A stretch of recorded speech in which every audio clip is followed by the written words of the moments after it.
I hope this finds you well and living your very best life in Jesus Christ. I don't look at social media very often simply because I'm very busy, and I've found out a long time ago that social media is a great way to waste time. Generally, unless I'm posting a devotional or something for the church, I depend on Nancy to let me know if someone needs help or encouragement.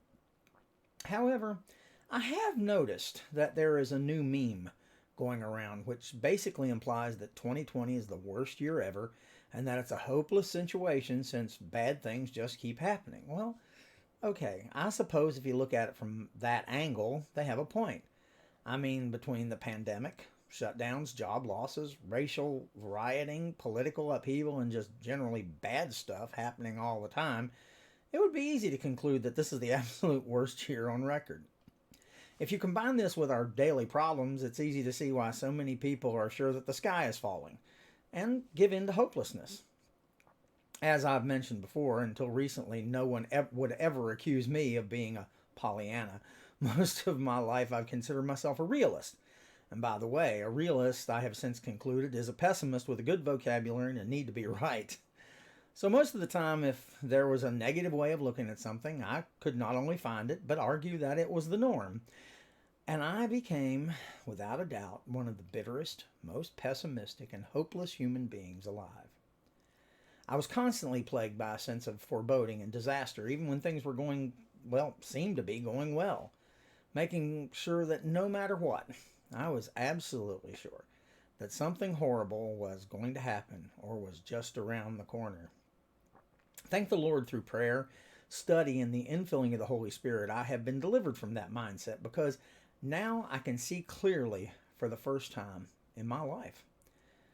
I fear that even Christians, if we're not careful, can find ourselves feeling hopeless, helpless, tired, and sad as we seem to take blow after blow from life lately. Realistically, life will beat you down if you let it. And no matter how strong we are, even the strongest man's strength has limits. So the question is, why are we depending on our strength in the first place? We know that an endless source of strength exists, who never falters, never quits, is always available, and cannot ever be defeated. That would be God. See, Satan loves for us to try to meet these challenges with our strength because he knows that our strength is finite. God's strength is not. So why are we not depending on him more in this time of trouble? Why do we give in to fear and worry when our hope should be in him?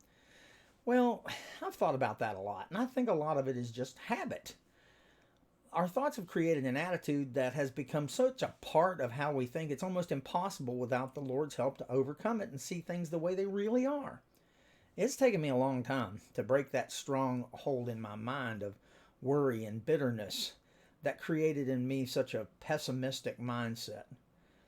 A stronghold of the mind is a lie that gets established as a lifestyle or a pattern in our thinking and our actions. When we let our minds dwell on and accept negative words and thoughts, we're partnering with the enemy, giving him authority and access to our lives.